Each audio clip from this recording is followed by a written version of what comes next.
So it's mute.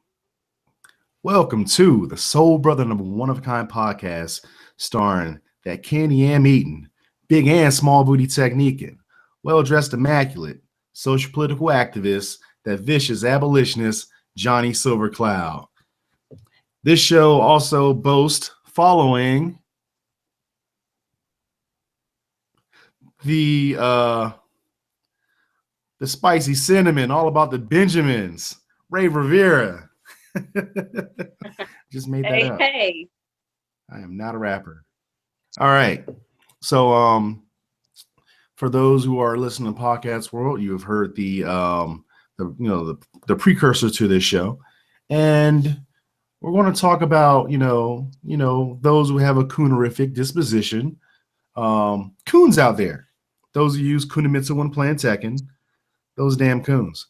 And previously, Our Lady Ray, Our Lady War Ray, she pointed out the fact that she had in her past, she engaged in magnificent forms of coonery. So we're going to talk about this because she reformed. And yeah.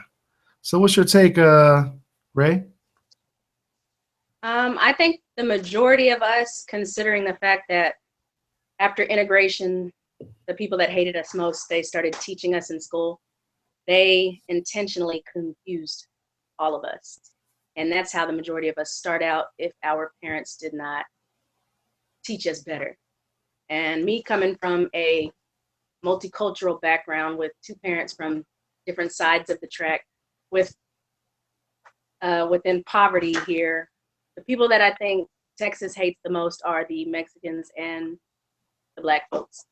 So with that being said, I came from two different people who grew up with that whole can't we all get along mentality, and color doesn't matter, just be nice and it'll all work itself out. And I was basically like that the majority of my life up until probably about 30. So, well, no, my late 20s.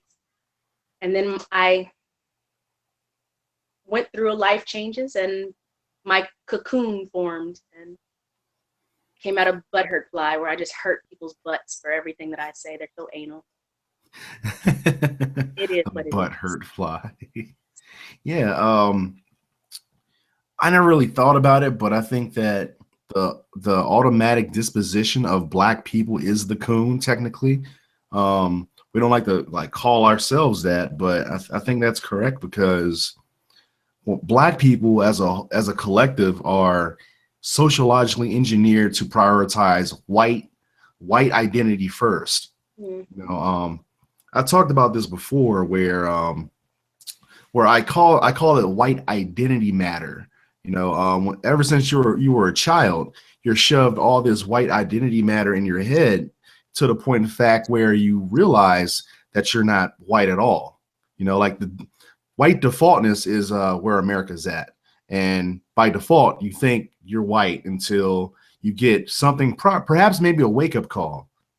There's a wake up call that takes place. Like if you were in a very integrated school, it might be this good looking white girl in the second grade, and you're in second grade too, of course, and you're like flirting and stuff, and they point out the fact that you're Black, stuff like that, and it's very jarring as a kid. But you want to learn. A Black person learns at a very young age what race means in America, and it's deeply unfortunate that it's that way. But how one answers to that from there, that governs their life. You have, and Black people will have a sliding scale of awareness to these things, where folks will be in denial, like they get the wake up call, but they still try to fall asleep. They try to stay sleeping. You know what I mean? They have those who get the wake up call. They're kind of like they're awoke, but kind of woozy and stuff like that. Then get some other folks get a wake up call and they were like wide awoke, like, wow, while you got your eye on a sparrow, I got my eye on a hawk. Yeah. Yeah. It's a slap to the face. I know me being I never knew I was not Black. So until social media popped up, I never heard anything about my Blackness being less. I was reminded of my Blackness every single day, because most of us, even without knowing, the main thing is that all of us with the most, anybody of color is in the biggest cities, which are the most diverse racially, but the most segregated education-wise and living situation. So all of us grow up with the poor white people, and then the Latinos, the Africans, and then the Asians. And all of us see each other as just different groups of each other, but equal. And we realize late in the game that we're not given the same opportunities. But I was always told I was pretty for a Black girl, or smart for a Black girl, or well-spoken for a Black girl. And then all of the white people, the white friends, would tell me that I was whiter than them. So I grew up always having race in the conversation every single day, but it was usually, I was only called white by white people. And that was more confusing, I guess, because of the way I speak. That until they see me upset, my twang comes out, and my, you know, my little ratchetness. But other than that, I speak pretty proper to an American standard, I guess. Yeah, very clear, concise. Yeah. I got that at a very young age, how I spoke.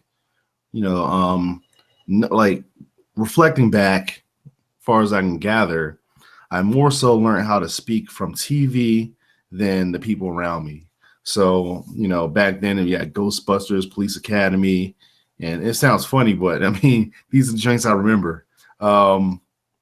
I sounded, like folks said, I sounded white, and that was interesting because it was like I sounded white to Black folks, but to white folks, I sound Black. That was and I moved out in Maryland. I'm from DC, of course, everybody knows that. But when I moved out in Maryland, white folks were more than ready to remind me that I don't sound like them at all. And it was almost like being a mixed person in itself. It's like you're too Black for the white folks and too white for the Black folks. So anytime I'm listening to someone who's mixed, I kind of know I can somewhat relate to that fight, because you're kind of like your identity is caught in the middle, and it's kind of weird. But for the most part, Black people are flat out engineered to prioritize white feelings first. As a matter of fact, a couple of weeks ago, I think I might have referenced this to you, but I most certainly did reference this in another podcast, Honest Truth Live episode, where there's one Black dude who was caping for this white chick's feelings directly after Castile and Sterling got murdered. I said white folks don't give a fuck about racism, and this white chick said, you're an idiot. And I'm like, and then he started caping for her from there, and it's like he placed her feelings above all else.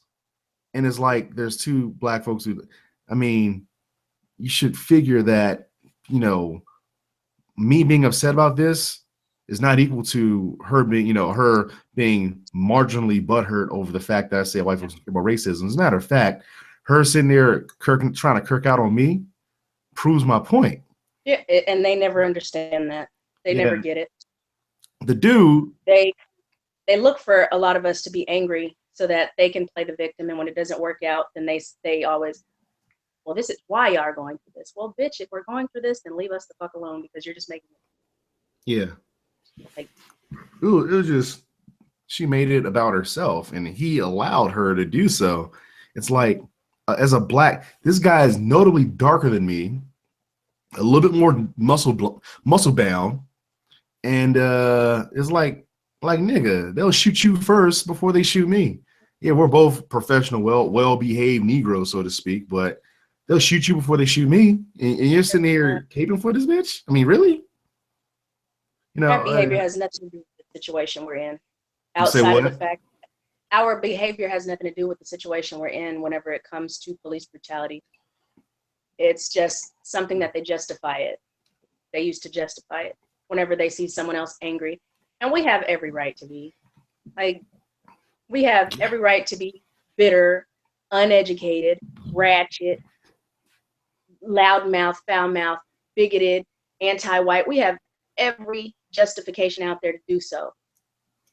And for some reason, this new generation thinks because they were not segregated, then they have every right to say it's the past, whenever they forget that the people that raised us were in a segregated school, and the people that raised them were sitting there watching these lynchings and these beatings, and we're still seeing them on a regular basis, except it's by bullets instead. So we have every right to have animosity or not trust white people. And it offends them, but we're dying. Our genocide is still going on, and you're sitting here blaming us for it and blaming our ever done anything for it. You see MLK and these peaceful protests. Every peaceful protest we've ever had has been met with violence or the police in some way. So yeah, I'll be that bitter black bitch, but you're not going to sit here and try to blame me and think I'm going to be like, oh, maybe they're right. Maybe if I'm nice, then all racism is just going to disappear. Like, you can suck a BBC with that mess. That's a bunch of crap. Suck a BBC. Crap. It's horrible. And it's the main, the BBC that's sucking. Those are the main females that want to pop up and try to play victim.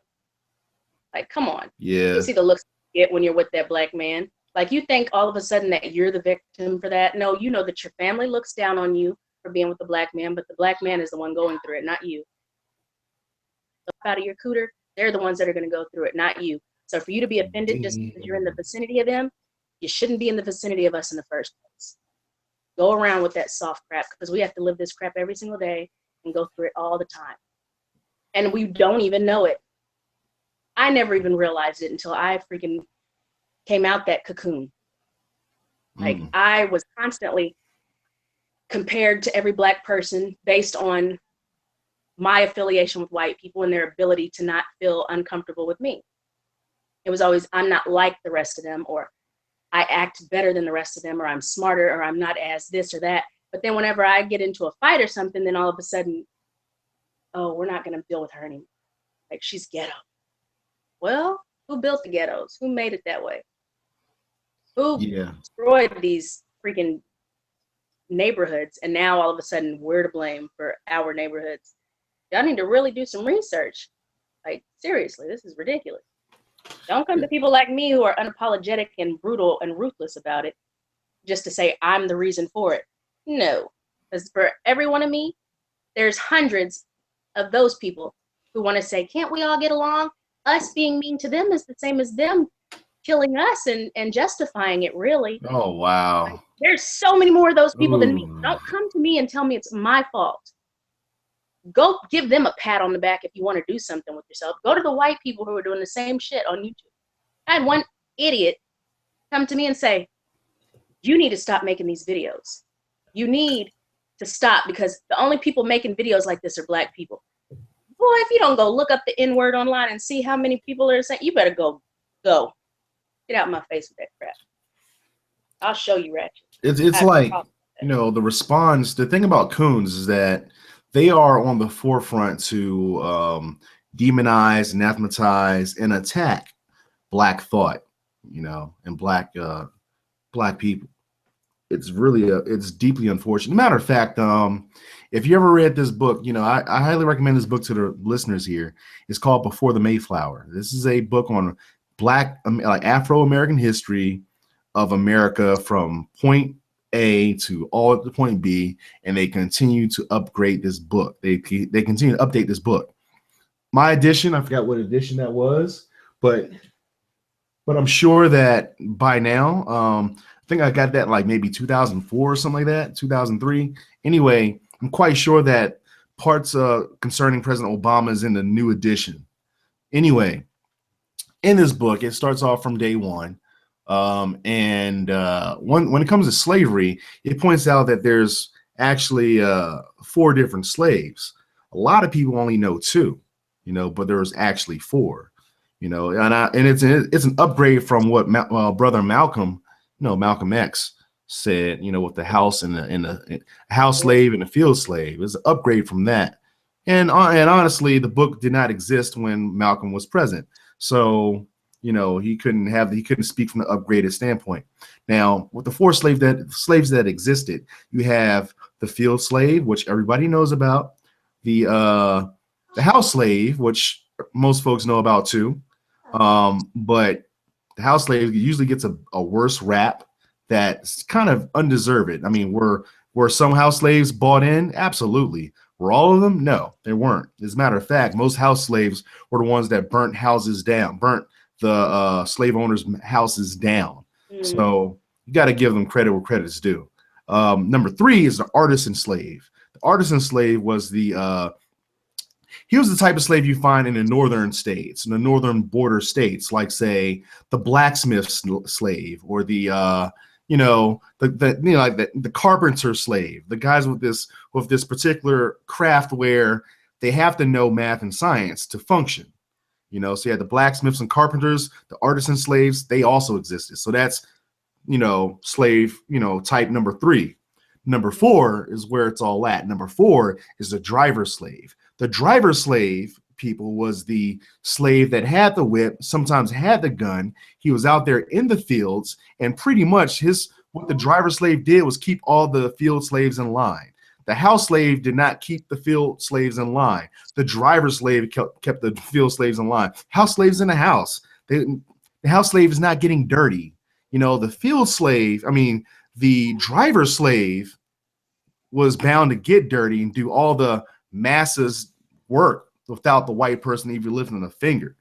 If you ever seen the movie 12 Years a Slave, you notice that some of the top slave owner cats, they'll like hire a white guy to oversee the slaves in the field. Well, this is a black person who does the same thing. This is practically a slave who really don't know he's a slave. And this slave is so bought in, so incredibly bought in, that they hate their own skin, they hate their own kind, and they're more than happy to deliver the lash at any black person, any Afro-American who had any level of descent, And not only that, but this driver slave was good at it, because this driver slave was in locations where white folks were not. So this driver slave was like, if I were to like reassess what Malcolm said about the house Negro and the field Negro, I believe that, he's more so talking about that driver slave. But if not, that driver slave is far more dangerous, because right now you have people like David Clark, who the sheriff in the middle United States. This guy is the epitome of a driver slave, and I am compelled to write about this shit. I am compelled to write an article, in-depth article on this thing with links to other research, links to other parts of books. It's going to be grand, because holy shit, people don't know about this driver slave shit, man. This is the slave, black just like you, might be even uglier than you are. Shit, I'm good looking. This nigga over here ugly. He hates himself so fucking hard. This cat right here. All right, what you got to say? I'll let you get it in there, man. What you got? What you got, darling? I think I was actually thinking about him whenever you mentioned him, because he is up there with my least favorite black folks today. He is, but the good thing about him is if he out-coons somebody like he did with Don Lemon, a lot of times that will knock some sense into them, and then it'll them little dead cells in there will start revitalizing and waking up, firing up. Yeah. Don Lemon, if you even seen Don Lemon's post on that video of them going back and forth together, you would have noticed that every single person on there completely turned against Don Lemon. He didn't say anything. He didn't respond to any of the stuff, but they went for him. They went after him, and I they like the people in the comment section. Yeah. Oh, okay. As soon as you're no longer good to them, or you're no longer spewing the message that they want you to speak for them, you're not their puppet, they completely turn their back on you. There's always that token. And a lot of people don't realize it, because I didn't even realize it that was me. On Facebook, I've been on Facebook for a decade now. And a few years ago, after getting my wake up call, it was I was always that person, that the white girl, and it was always a white girl, because they can't speak up for themselves. They can't, because it's always black girls hate me. They hate me because I date black men. They're just mad because they're single and this and that. You know, that same crap that Becky always says. And they would Yeah. always Little tag me. Guinevere's. Yeah, they'd always tag me to the post to go in, and I'd be like, y'all know y'all ain't doing nothing but doing the same thing that they do to us. Why are you sitting here going back and forth just because she's white? You're no better than them. And I was always that person. Like, because in my head, I was saying what was logical, what was right in front of us, what was obvious. But it's not obvious when you actually look into the statistics, the stereotypes, everything that they're putting on TV, everything that they're feeding us in the streets, everything that they're putting in our immunizations, everything that they're telling our kids in school. I seen the kids walking around in school with their hands behind their backs, silent, just like prisoners. And I'm like, why are they doing this to these kids? Well, they're teaching them discipline. No, the hell they're not. They're teaching them how to be prisoners. Like, you're not teaching them anything of substance in these classes. And you have to go far, way above and beyond and be that one good athlete or one good mathematician, something in school. You have to go above and beyond as any person of color, black, brown, or other, just so that you can make it to college without having to go into debt. You got to be 3 times better than the average, which is the white. And you're still going to be seen as less. Yeah, just to meet that average feedback. You can be a mediocre C student as a white kid, and then that straight A student, that 4.0 GPA black student. Look at what they did to Sherman Hill. I mean, Sherman, what's his name? Sherman, the football player. Like, he was still a thug. He's still this. He's still that. Oh, yeah. And then you have these people, like these white folks, like the 2 brothers, the Mannings. One of them was like, I don't remember what he did, if it was beating a woman or raping a woman or something, but nobody ever mentions that mess. It's just like with Bill Cosby. You have these grown people that are doing dope with this man, and all of a sudden he's a rapist, he's this, he's that. But then we're all praising David Bowie whenever he dies. Oh yeah, David Bowie. And then we're forgetting all about the little 12 and 13-year-old girls that he used to sleep with on a regular basis. Yeah, and like it's white folks turned a serious blind eye to that shit. Because I mean, I was there for that. I'm like, all these people, pedophiles. But if you're a black man and you do something with these grown women, then you're evil. But then these pedophiles are still being praised on a regular basis, never seen jail for it. All these rock bands, these people, they had all these little children. It's disgusting. As a matter of fact, I saw this one joint on Facebook. Shout out to whoever who made it up. They said, what if President Obama in 2008 showed up on stage at the DNC with 5 kids from 3 different chicks? Okay. And he cheated on all the wives. I mean, woo! And you had pictures of Michelle out there with her boobs all out. Like, come on now. They'll call Michelle a video vixen. Why we got this hip hop president, this rapper president with this video vixen bitch and shit? It wouldn't work. He wouldn't have gotten elected without question. He's had 3 wives in the same amount of time that the Obamas have been married. You say what? He's had 3 wives in the amount of time that the Obamas have been married. Yeah, I mean, going. Yeah. Now, I'm not knocking folks who have children with multiple folks, whatnot, because it's like sometimes that mess will happen. I'm looking at the double standards here. Mm-hmm. Another one that I said years ago was the fact that you look at these Palin kids, Sarah Palin's girl and shit, and she had a reality TV show because she had a child out of wedlock. You know, imagine Sasha or Malia having a reality TV show because they had a child out of wedlock. I mean, it just wouldn't. I mean, you would never see that because they see white people as human and people who can make mistakes and move on and grow from that. But us, they see us as a stereotype. So anytime we fit that bill, that's all we are and all we're ever going to be. Like anytime a white person gets mad at me, they automatically assume that I don't have a man, I can't keep a man, I'm on welfare, I got a bunch of kids, a bunch of baby daddies, I've got food stamps, I got this, I got all this other crap. I don't have a job, I don't have this. Come on now. Y'all, you're reaching. Speaking of stereotypes, I kirked out on somebody at work. It was like, a civilian at work because of the casual racism that's there, and it was like the final draw. And honestly, I shouldn't have kirked out like that because it's more stuff. It's not just that one person. It should be addressed to the mass, not just one. But at the same time, it is what it is.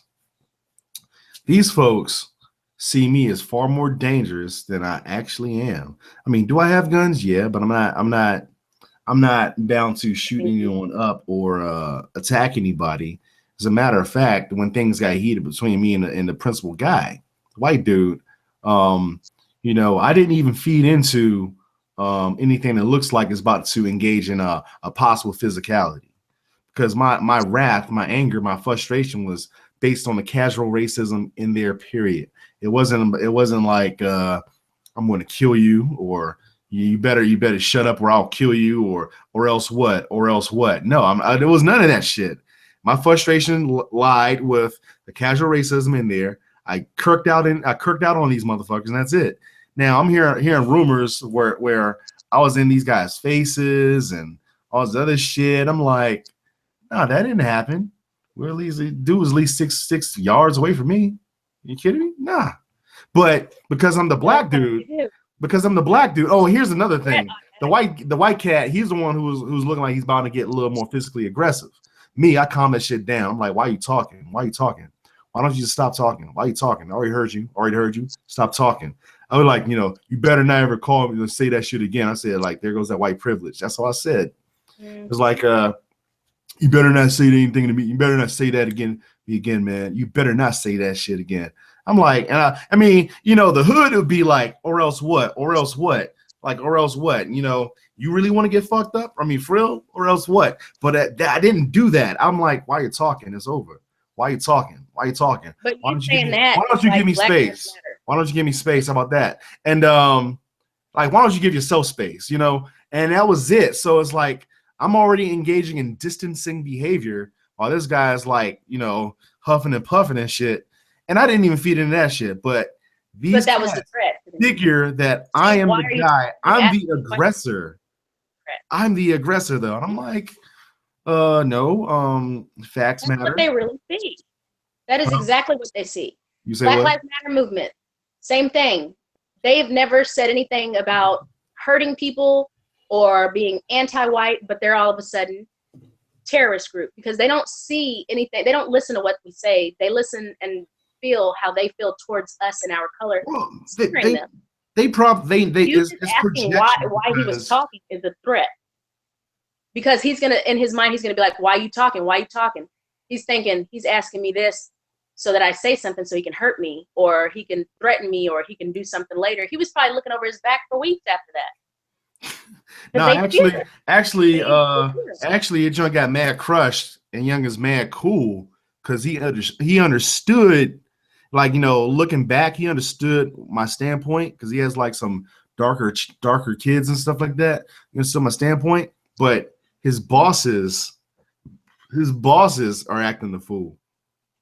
So this guy who was like the principal target dude who laid the straw that broke the camel's back. He's good. He's smarter now. I made this dude smarter now. I made him more racially intelligent now. And the problem is like other folk, like his boss, who wasn't there, but he gathered, I guess, what they're like, what folks were talking about, who witnessed it. Then he's building on top of that shit with what I will say is like his own biases and shit. And this guy's boss is trying to fabricate shit and say stuff. I'm like, I'm talking to my bosses. I'm like, I didn't do that. I didn't say that. I didn't do that. What? What? Now Monday, I gotta fix this shit. Well, they gotta fix this shit because it getting worse like that. If you want to stigmatize a PTSD having person in the workplace, yeah, you're the bad guy. You're the bad guy here. You're the bad guy here. And it's Stop dangerous. it. It's just like the kid who got killed in Walmart for carrying around the fake toy gun that he just picked up. Like they No, came that in and wasn't a killed him kid. That because was I was John Crawford. That's he was a bit of a grown yeah, man, but nonetheless, shooting him it within was 1 second of that walking into a white that Walmart was garbage. it was the white fear, the guy who called the police on him, saying he had a gun, he was scary and all this other stuff. They have their feelings towards us are what continue to allow us to get killed and blamed for it, and them to sleep easy at night because they fear us. They fear our Their strength. They fear fear, our looks. They their fear white feelings trump black lives. I'll always. keep on saying it.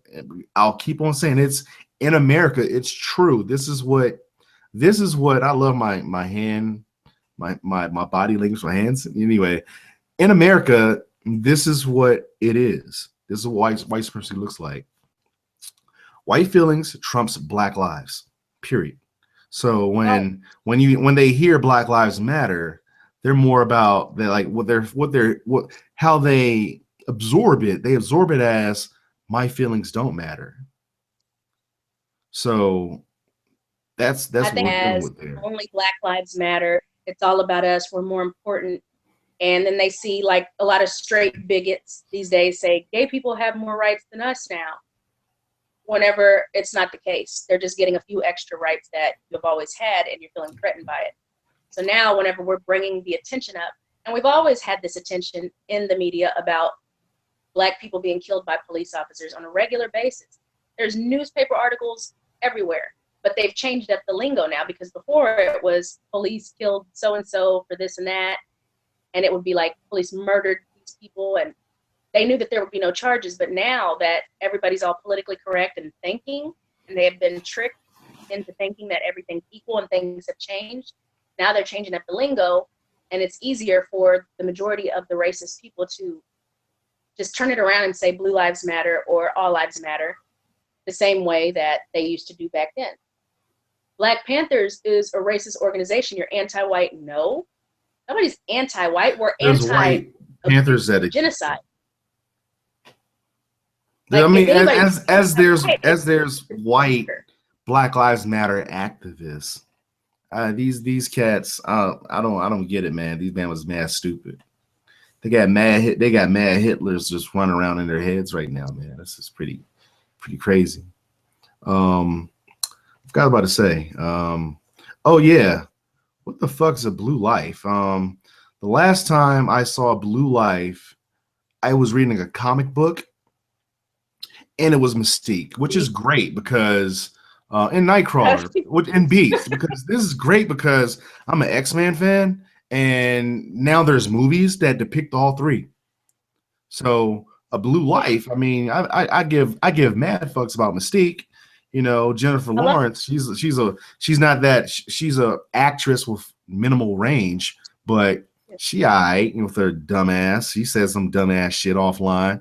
Nightcrawler always been aight. He's German. I've been in Germany for 7 years collectively. Got, you know, a little bit of love for those maniacs over there. And Beast, who's a smart dude, and I'm a smart dude too, so I can relate to Beast being the smart guy in the house. So I'll say Blue Lives Matter, you know, in the world of fiction. In the world of fiction, Blue Lives Matter, absolutely, man. Don't kill the blue guy or the blue chick. I mean, fuck, man. The blue chick is the black chick. I mean, technically, but you know, I wrote this one article on why I cannot do fantasy anymore. So many folks ask me why I've never seen Lord of the Rings or why I never seen Harry Potter, which I mixed Lord of the Harry Potter. I mean, they're like the same shit to me. I think some of them have the same actors in it. I can't do fantasy. There's no representation of people of color, and technically, since it's fantasy, there should be. There's one movie called I think it's called Last Nights or First Nights or The Last Nights or something like that, and it has Morgan Freeman as the freaking king, has Clive Owen, this British white dude, as his top knight. Then you have like this Polynesian cat who's like the, you know, practically the dude Sergeant Major and shit. Like, it's a great movie. It's a magnificent movie, and Morgan Freeman's character and his race is never brought up. It's never mentioned. He just exists. Now that's fantasy. Now that's fantasy. Yeah. Fantasy is not a bunch of white folks. That all the time. Well, fantasy and is Lord not. of the Rings, they do it a lot. And Lord of the Rings, they constantly mention how you could never trust dwarves, or you can't, or the elves are just this, or it's very obvious. Yeah, and that's what that fantastic racism, man. I don't like it. Have you seen True Blood? Nah. True Blood. I saw that this one. Is that a TV show? It is, and it's like I saw this one black chick. She wants to fuck a white vampire. I was like, the fuck out of here, fucking thought. Yeah, it's like vampire porn, but whenever it comes to the politics of it, they have a lot of they mention vampires and how you can't trust them, and then they have a representative that speaks up on vampire relations, and they talk about how they can coexist together because without one, the other wouldn't live long, and without them, they wouldn't live. And they go really deep into it, and it's just like the Black Lives Matter movement, because they're talking about they're constantly saying he's racist towards the vampires. The vampires are the black people analog in that show, you're saying?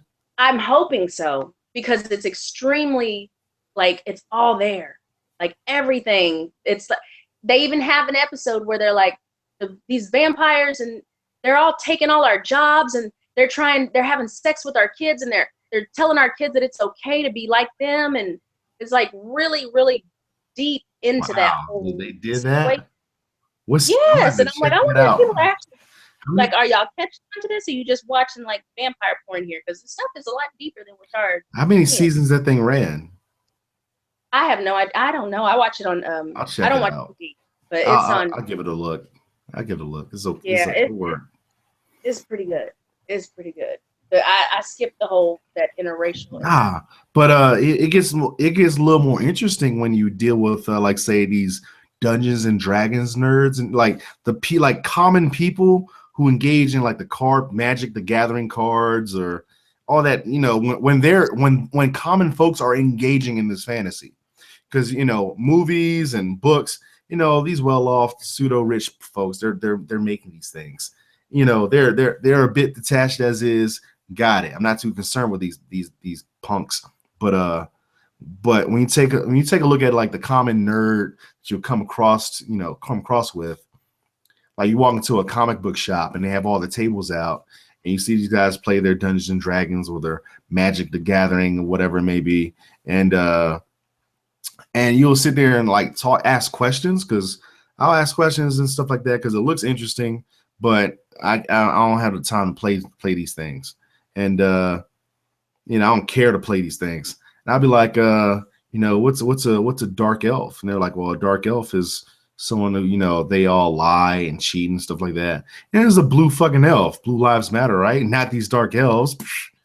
Anyway, I'm like, okay. Matter of fact, this was a video game called EverQuest. It was like this mass online game they had back in the day, like in the late 90s, early new millennium. I'm like, okay, so you can be all these races. The dark elf lies and cheats all the time. Like, say, if you walk up and see one sitting on a bench, you ask them, hey, I'm trying to find the nearest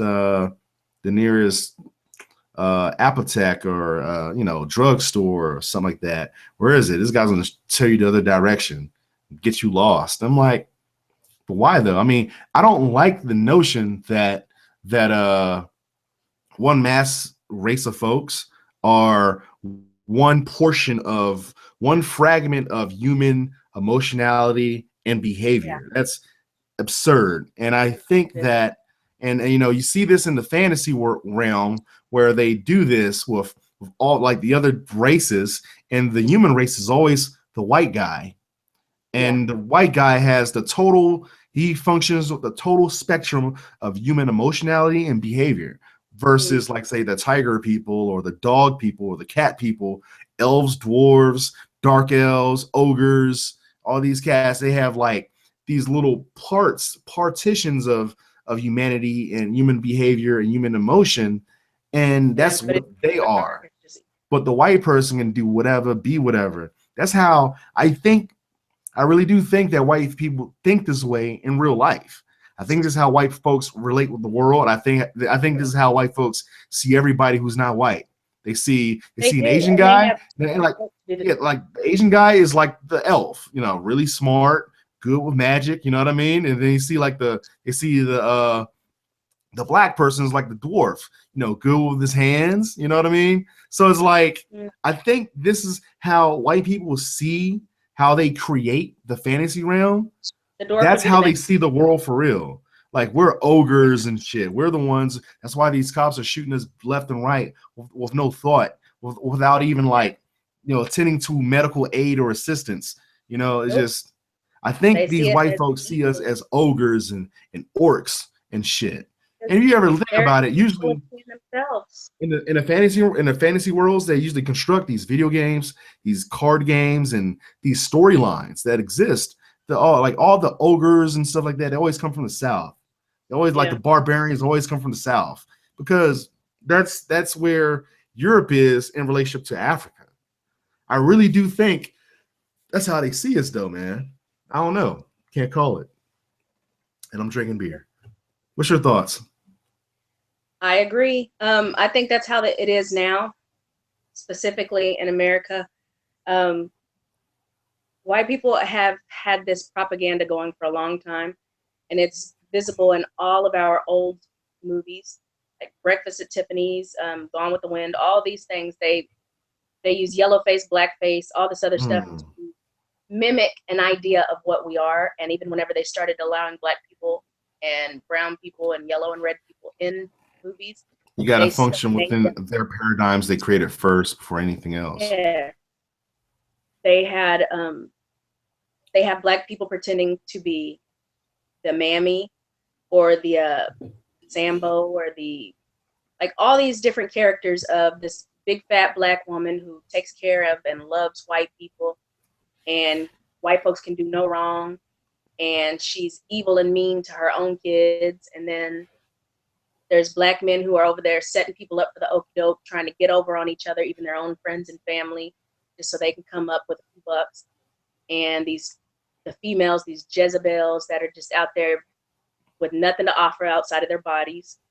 They do the same thing on TV now with the housewives and the movies where the black men are nothing but drug dealers and all this other crap. It's all right in front of our faces. They paint this ugly picture, and it continues to go from family to family, from generation to generation, this idea of what we are. And I've had so many people come to my inbox, white folks,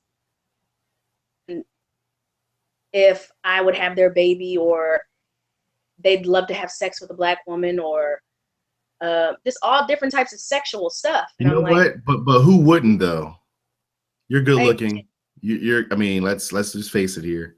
You're good looking. But I get it mostly from white men and Middle Eastern men, people who only see females for a specific thing, or only see black women as a specific thing. And people can get upset at me and say, you're not even black, you're not full black, whatever, but you still see black in my face, you still see black in my features, period. I don't have white people features. There's nothing white about me. And I mean, I have a lower percentage of white in me than black folks in America, less European than the average African in America. Yeah. But because of the light skin and the hair texture, like, this is different, Native American and Asian and stuff like that. But people don't see that. They don't see my features. They just see a certain thing and they try to go with it. But you see black. Yeah, because you're ambiguously brown. Yes. I've had a white woman whose child was out there, huge, big kid, hitting on people. He had autism, and he was hitting on a bunch of kids, and one of the kids hit him back. So he went and got his mom, who wasn't even raising him. She was just in town, I guess. I don't know. I never seen her before until that day. He lives with his grandma. But she came, and she's like, somebody hit my son. And I said, look, I don't even know you, but he's out here playing with us on a regular basis. And he started hitting the kids, and one of the kids that was a lot smaller than the kid hit him back. So just make sure he doesn't hit people. And, well, my son has autism. I said, and so does mine. Well, you people, I'm going to call the cops. You people are so said, y'all are so violent. And I'm like, if I was violent, I would have already slapped you just for that remark. Yeah, But go ahead, bitch. call the police if you need to call the police, and you need to go inside and do it before you actually give a reason for them to be out here. And then the cop showed up, black cop. He's like, I had a black eye at the time because I was racing the kids and I fell. We tripped over each other, so I had a big black eye. And he's like, did she do this to you? And I was thinking, if I was less of a person, I sure would have been like, yes, she did. But he was like, he'd come and check up on me and everything. I'm like, that cop, obviously, now he has a crush on me. So thank you for helping me out. Now you got someone over here keeping an eye out on us and the kids. Thank you. Don't be calling the cops wasting people's time just because you see us a certain way. You feel threatened a certain way and some conversation didn't go your way, because that's how y'all get people killed, dumbass. Yeah, they don't even care about that though. That's what they're looking for. So used to coon out, like used to select Kunimitsu every time you play Tekken. Do you believe that a lot of these folks can make that turnaround too? Yes. Mine was by mistake. Mine was by just simple life and death situations, because my best friend, which was my granny, she was going through her second round of cancer. She survived breast cancer back in '98, but then she fell and hurt her backbone, and she went to the hospital and turned out she had bone cancer, but it was stage 5 already. So we all knew what was coming, but for the next couple of years I had to watch her die, and that was my best friend. We were together every day. We talked every day. That was the only person that in my entire life that I could honestly say loved me, respected me, never told me anything other than what she thought was the best for me. So she died on Thanksgiving a couple years back, and she was all into Jesus. Oh, big Jesus. And I had already been way past religion by that point, and I just bit my tongue and left it alone, because that's not my place to go there, especially at that situation, that time. But for me, I couldn't understand how Mexican people could be into Jesus and give their everything to Jesus whenever colonialism killed them and then forced it on them. So yeah, I knew that I was going through those 5 stages of grief. I knew she was about to die, and once she did, I said, I'm about to go through these stages. So I'm going to try to keep myself busy. I'm going to try to figure out something. But I know for a fact, because we didn't speak too much about her history, because she had a really difficult life. Like whenever she was born, that was the year that Mexicans were finally legal citizens here, even though our family has been here for a couple of generations before her, when it was Texas Republic. Remember the Alamo? Most don't. But she had such a difficult life that we didn't really go there.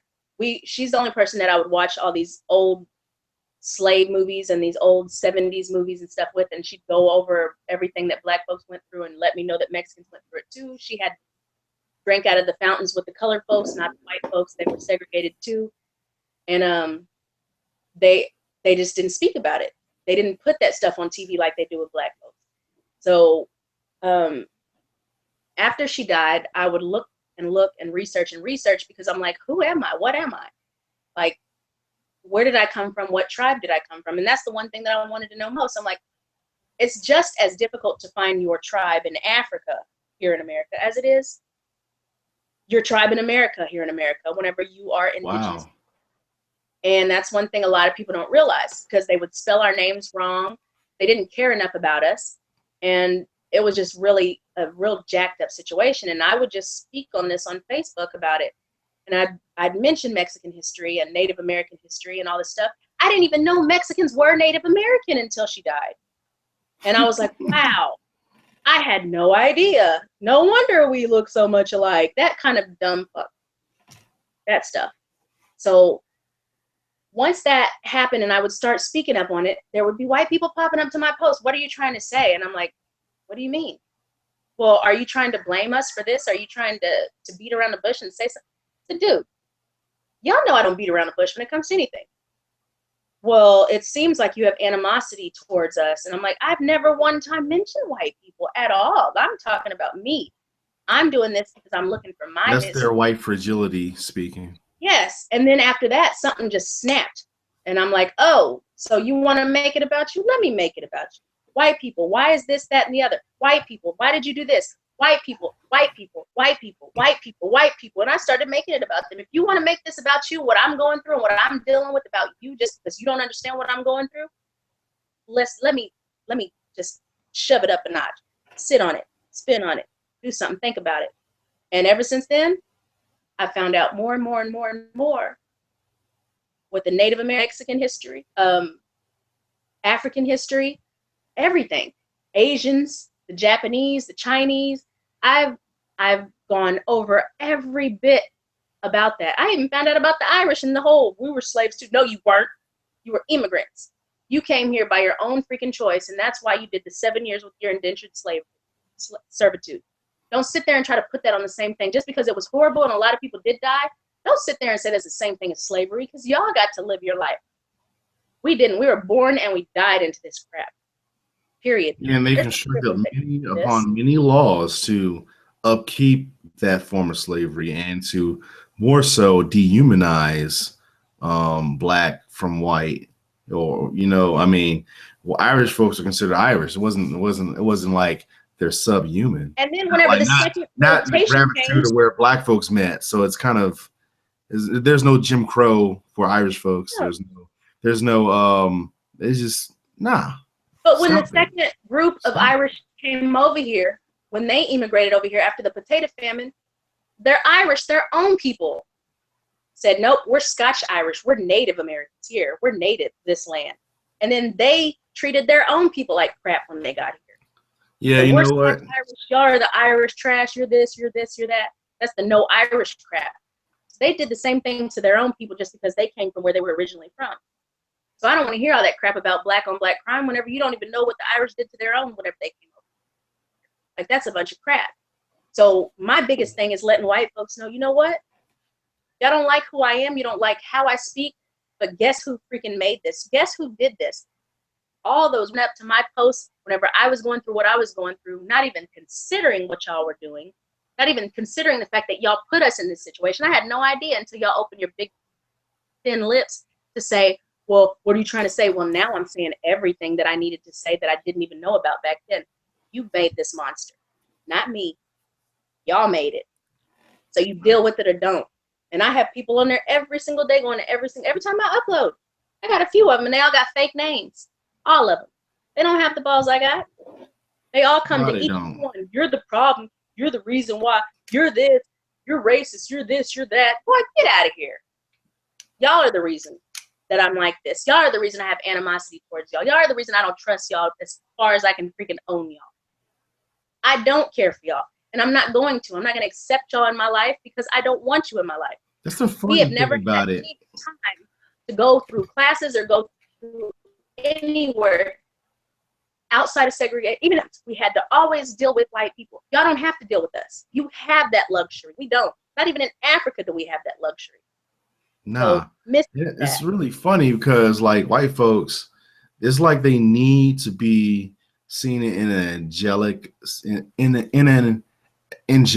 light, or you know, just never negative as a collective. Like if white folks are seen as negative as a collective, they go batshit crazy. As a matter of fact, if you look at like say how a black person understands and accepts the fact that, I mean, let's like just the fact that there's actual black drug dealers that exist, actual black bad guys that exist, and is depicted in the movie, it's like it's nothing. But if you were to take like Edwin Epps off of 12 Years a Slave, played masterfully by Michael Fassbender, who also plays Magneto, you know, white folks are like, well, I didn't want to see this movie. It's like, well, why? Pretty much, they don't want to see 12 Years a Slave because it's like the best thing ever. Yeah, they don't want to see 12 Years a Slave because white folks were the bad guys back then. And it's like, so are you so fragile where you cannot even in a movie or a form of entertainment, you know, show up to see a white person as evil? I mean, you're that fragile that you can't see a white person as a bad guy. I mean, by way of being white. I mean, it's like, this isn't, I mean, this is not you, or really, or is it? But that's not supposed to be you. This is another character. This is like another person. Where's this distancing, the psychological distancing that everyone else have except for white folks? Why they can't see shit like They that? go through less. They are privileged not be seen in a certain light their entire. They can deal with a lot less. If one person hurts their feelings and all of a sudden the world is over, that this person is the worst person, and all the genocide this person has been facing and their family's face is their fault because of their feelings that were hurt. If you go through less in life and you grow up rich, privileged, even if you're not rich but you're still privileged, it's the small things that are going to hurt you.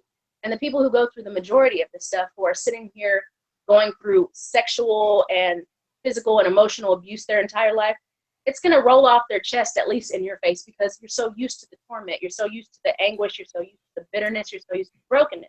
It's just going to be like, oh, one more piece broke. It's fine, whatever. I can keep trucking. Life is life. Move it on. Yeah. Some Black and Mexicans and Black, brown people, they go through more than anybody else, and they deal with more, and they're happier with less. And then white folks, they're over there killing themselves because they made a freaking F on their grade. Yeah. This college, or they couldn't because their mom was mean. Their liking, you know. Yeah. Like back to the Coonerific folks. You know, those who are engaged in such coonamosity.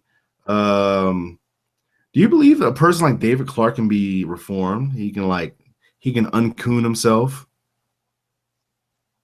He can become uncooned. Because when you're that token, you have that feel, just like you have a little piece of that privilege that, as long as you're known and well known, you're not going to want to let that go. It's just like being famous. It's like a small piece of that God complex. It's that boss, he ain't working. He feels like he's getting a pat on the head. And, the driver slave. Good boy. So he's like this. Like he's sitting there, rubble my belly. Give me a white girl. He has that. Do you know, what is his name? Tony Sotomayor? No, worse. Stepin Fetchit. Do you know of him? He's from like the 50s. He was real famous, but he's always playing real slow. Oh, yeah. And when MLK was out, he said, MLK didn't do nothing for Black people. I did it. I'm the one that made everybody love me. And I really opened people's eyes to what we are. And he had his white wife also. And he had him a little bit of money. And all of a sudden, he was a god in his own eyes. Like, you could go look him up and see the type of characters that he played. He was always a dumb, bumbling idiot. He was always that old, just horrible character. Yeah. He was always stupid. He was always just an idiot, and he was just real stupid, so they didn't have any kind of fear towards him because he wasn't smart enough to outpower intimidate them. Yeah, to challenge their power. So he felt in his head that he was doing something for his people by those people patting him on the back for playing an idiot. And it's just, that's how a lot of people are now with Stacey Dash. She thinks she's a better person now because, I agree with the majority. Yeah, white people, yes. And that's the thing that a lot of us mixed people do. We see people that dislike the other group, and then our own people that we're usually with, because we're usually with Black folks, they don't even accept us. So all of a sudden, our animosity is towards Black people. And then white people are like, well, you're not like them. I know. They keep telling me this all the time. So you're not like them. You're smarter. You're prettier. I like you more. You're less of a threat to us than those thugs. And that's exactly where this. Have you ever like used some of the terminology that me and Gil kind of made up? You kept on doing the pat on the head, the dog tongue out. One of my words for the coon is the pet, and another like even like more engaging word I have is called Scooby Snacks, and this is my like the Scooby Snack thing. This is a conglomerate of the butter biscuit terminology that I think one of those well-known, half-ass, guys made up. Umar, Muhammad Umar, whatever that Bama's name. I don't know. Somebody made up butter biscuit shit. That kind of stuck. Me, there's this one photograph that was floating around on Facebook a couple of years ago. It was like a bunch of white folks playing as Scooby-Doo characters, and it was like the black dude was like half naked with a leash on his neck, and he's supposed to be Scooby-Doo, and it's like, man, fucking Scooby. Like, so that imagery became, the Scooby snack motherfucker, So also along with the pet, this person is the pet. And another thing, oh my God, I have to give you the link to this old I think it was episode 4 of SB1. I think it's episode 3 or 4 where I engaged in talking about Stacey Dash. It was about 15, 16, under 20 minutes or so, short podcast. You got to check that joint out because I prefaced the podcast with this thing that stuck with me from a movie. It was Blade 3. Have you seen Blade 3? I think you asked me that too, and I think I did. I just don't remember it well. Okay. Well, in Blade 3, there's this one he's white, but that didn't really matter. The fact of the matter was that you got vampires and humans, and Blade fights for the humans to survive and shit like that. And you have this one white dude, you have this one human motherfucker who's actually working for the vampires, and he says to Blade after betraying him, he says, "I'd rather be a fucking pet than cattle," So yeah, I prefaced my that podcast with that audio, and because it stuck out to me, and I want other people to understand how I think and how I see things and perceive the world. And yeah, I want people to remember that shit. This dude said he'd rather be a pet than cattle. That's precisely. It's a larger side effect whenever there's so much less. There's crumbs over here in the hood. So whenever you have more table scraps, you're gonna take the table scraps over the crumbs, and anybody will step in line and do that. So that's why I try my hardest not to be so upset and angry, but it's frustrating because it's been happening nonstop. There's always a couple of people that they're going to feed table scraps to instead of the crumbs, and then they're going to feel better, like they're just that prized lapdog, and then they're going to look at the mutts like, you're bad for not looking like me, not acting like me, not being like me. And then it's this whole like scale of fuckery. Yeah. Like anywhere, if they step down and don't do it, someone else is going to step up and be like, ooh, ooh, ooh, ooh, ooh, I want it. Ooh, ooh, ooh. Yeah, it's a competition within itself. As a matter of fact, I have a bit of I have some crazy ass friends, but one social media identity, which is kind of like a friend of mine I ain't talked to in a while, because I'm like in between wrathfully mad at him and the world, and cool guy.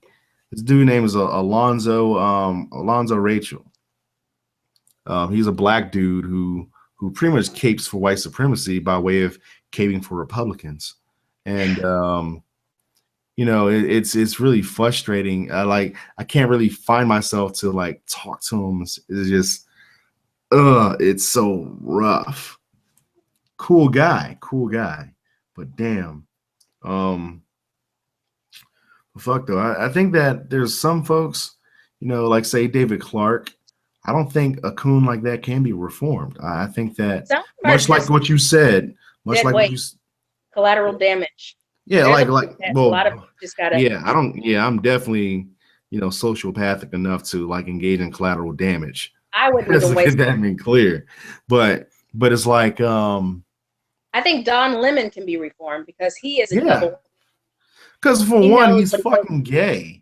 Don Lemon should have an analog to being black.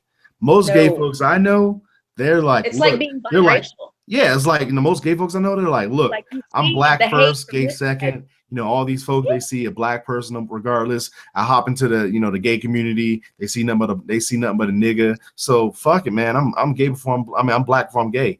But being gay and Black, you're going to get more hatred inside the Black community because of our That's homophobia. also true. That's also So it's true. like But being biracial. It's like, well, my own people don't accept me, so let me go deal with you people. And that's basically how it is being Black and gay, because of how much animosity and anger comes towards the gay people in our community. but that's also why we need to continue to have these discussions and continue to make content, because and become like Black leaders on the rise, despite the fact, like, I'm not a leader, but we are. These so many pro-Black leaders gay men on the who rise. there's pro-Black gay men that I know that get fed up with constantly having to deal with the homophobic Black folks towards them. And it's the same thing with me being lighter. You don't speak up for us. You're not Black enough to speak up for us, but it's like, don't speak up for us. You're gay. You're an abomination. You're this, you're that. Like, there's a lot of different. There's a lot of dumb motherfuckers out there. As a matter of fact, it'll keep Don Lemon sitting there just cooning until he finally snaps and says, you know what?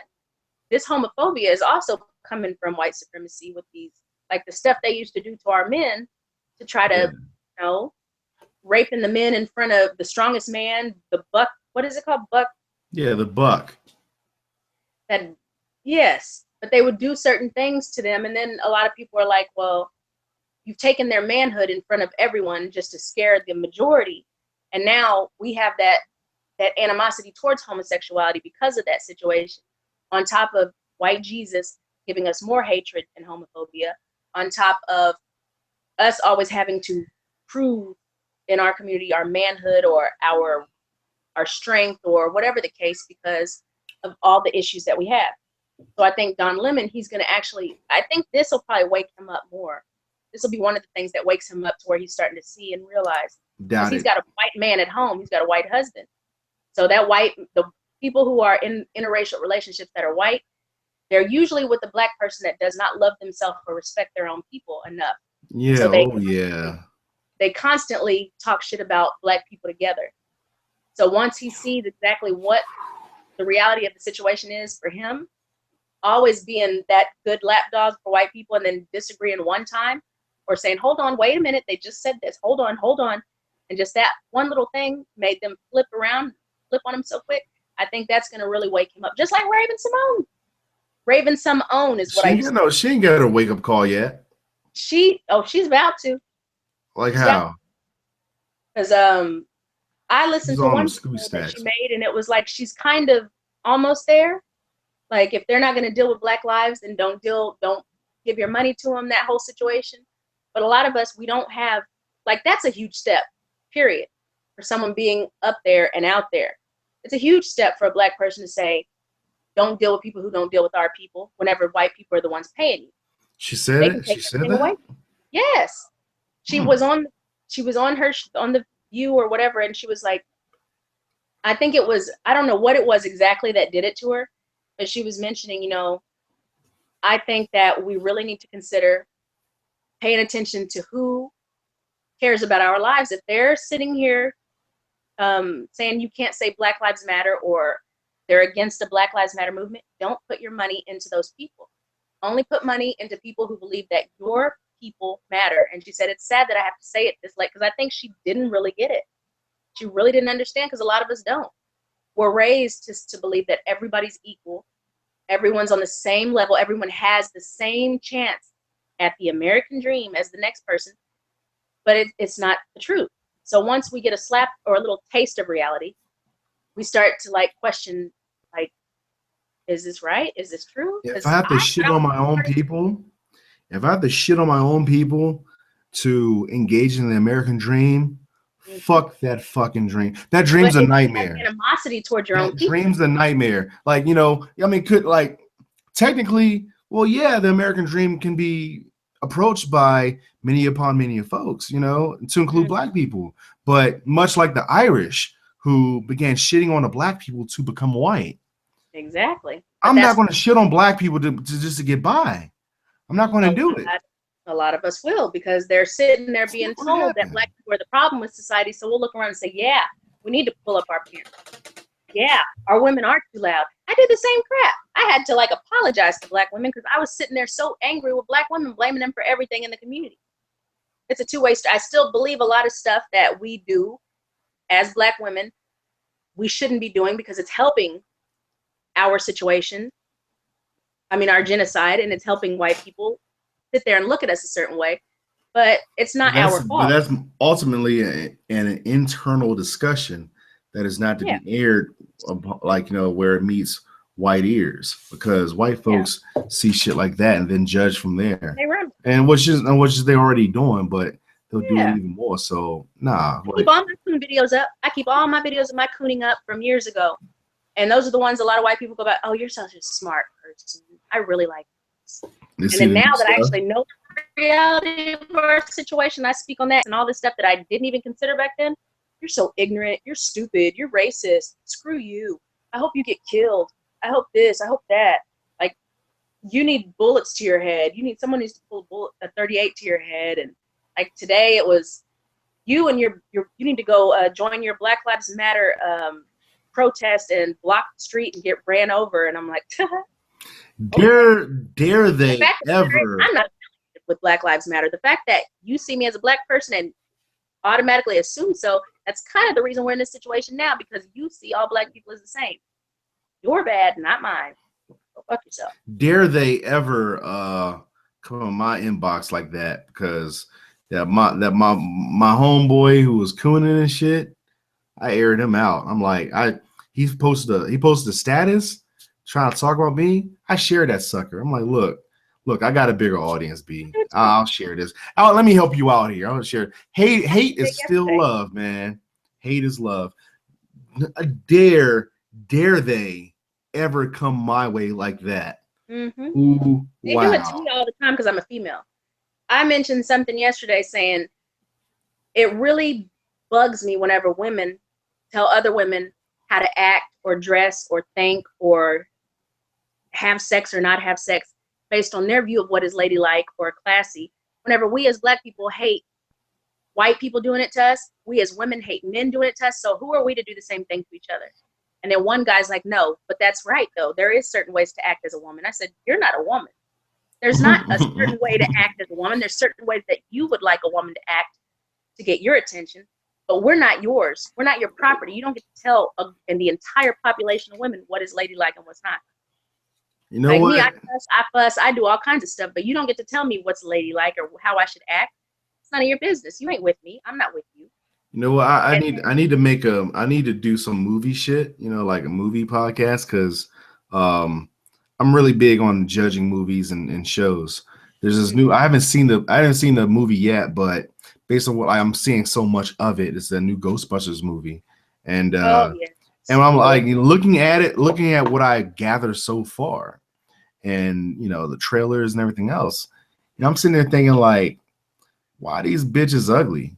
And I'm like, whoa, Johnny Silvercloud, the soul brother number one of a kind. We don't think that way. Why did you think that way first? Like, because I'm sitting there thinking like, man, if I was doing like 4 like lady comedians, I'll have Tina Fey up in there. Tina Fey, she'll be like the Egon character. Jessica Williams, oh my God. Jessica Williams will be, you know, the Black chick. And, you know, I'm like, these really good looking women, just really good looking comedy women. Yeah. But that's the thing. Men don't have and I'm like, but women are not there for my appeal. Like women don't exist for my man ass to just for my pleasure. You know, women exist, period. They don't exist just for my pleasure. So why did I think that way? So this new Ghostbusters movie and my initial, you know, bodily critique of it. Yeah. And it allows me to engage my own sexism. Like, man, shit. I fight against sexism fierce. I imagine quite fierce, but at the same time, I have my flaws too. And that, you know, it shows one of my flaws where I'm sitting there like, man, these bitches need to be far more sexy. They should have put Tina Fey, a little crazy ass up in there. Jessica Williams, there's probably 2 more chicks. The white chick that shows up on scary movies, they just throw her in there, and someone else. You know, Tamala Jones, you know, she's banging. Make it 2 black chicks in there, but she's funny. Put her up in there. You know, why? These are chicks that I find attractive, and I mean, why do I think a chick needs to be attractive in a fucking movie? You know, because you know that down there, and it's funny, man. I really do need to make. Wow, if I had more time, or maybe I need to find some cats who do movies and something like that. But I need to actually, look at these like the movie podcast cats, because the sexism. I mean, shit, that's my own shit. So what we're going to do, be aware, like, first that that ability to self-critique and self-reflect. That is number one. Number two is like, what do you do from there? You're going to accept it as is, or what? Honestly, I guess I'm going to accept it as is, but because I like sexy chicks.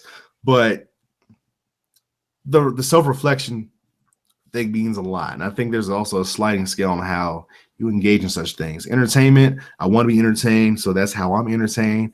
But at the same time, I know that I am not right, and that matters plenty.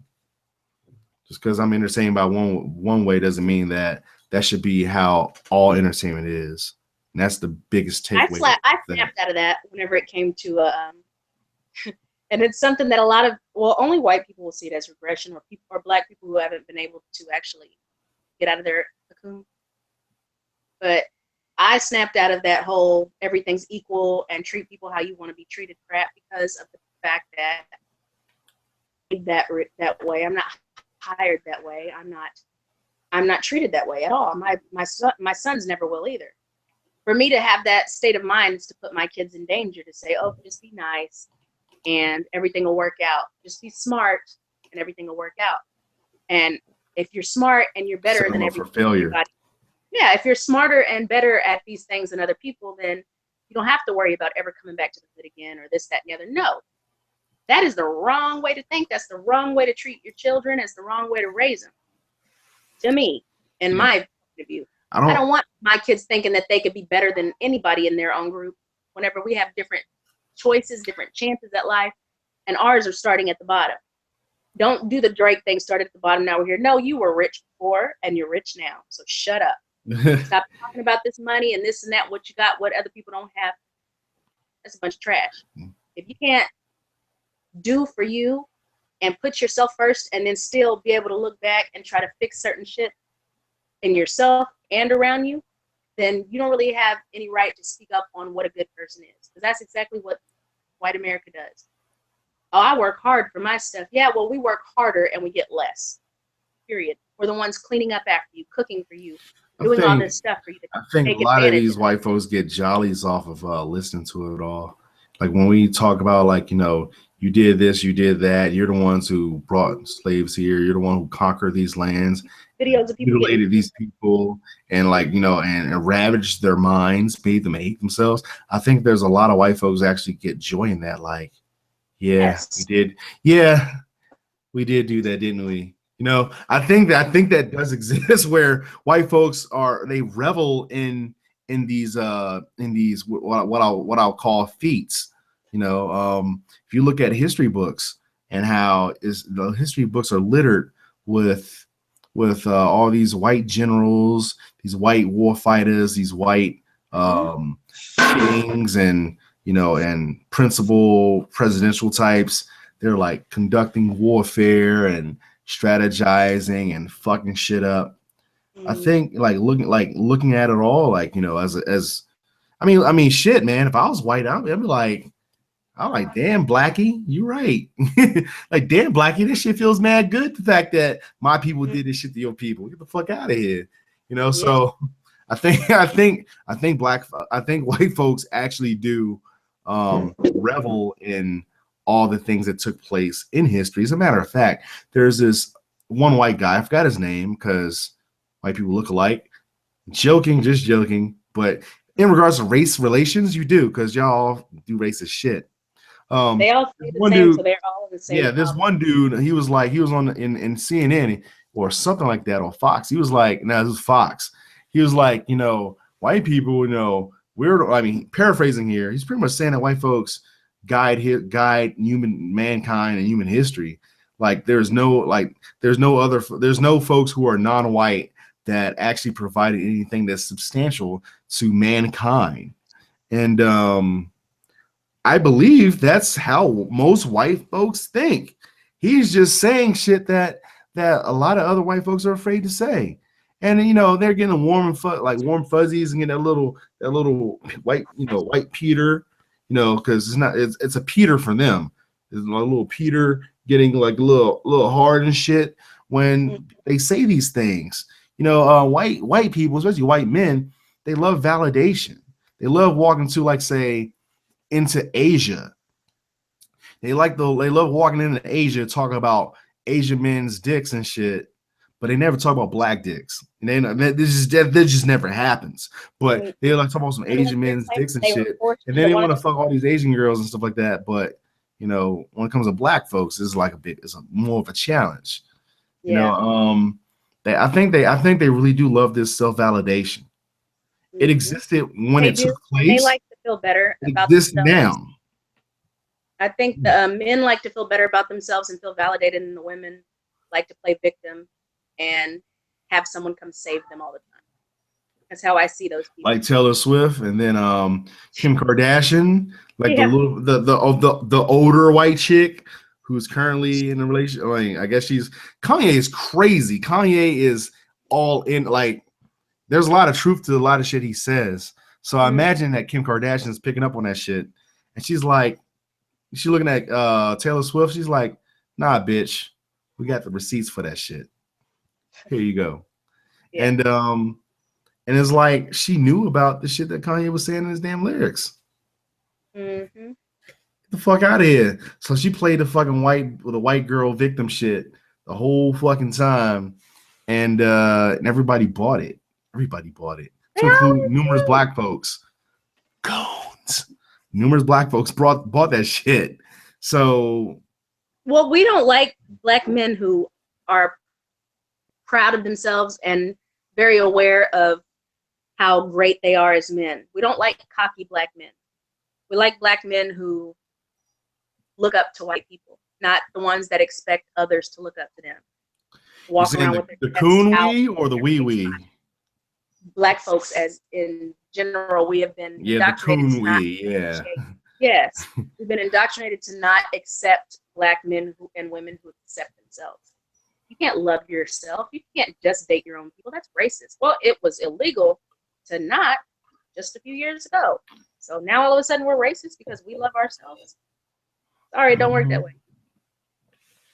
Absolutely, but going on for a bit. Let's bring this podcast to a close.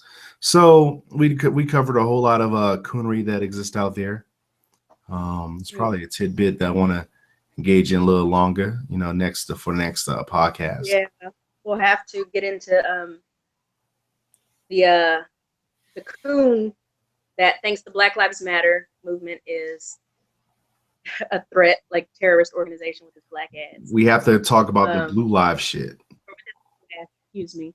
And then the WNBA and all this other stuff that's going on. Yeah. These institutions where you have these black athletes. Yeah, and then the gay community, black community thing, and why where there's a seemingly there's a divide, but there shouldn't be. Yeah. Exactly. Yeah, so all right, so for the most part, we covered a whole lot of stuff. And I really do hope that my sincerest hope is that we can reform all coons, that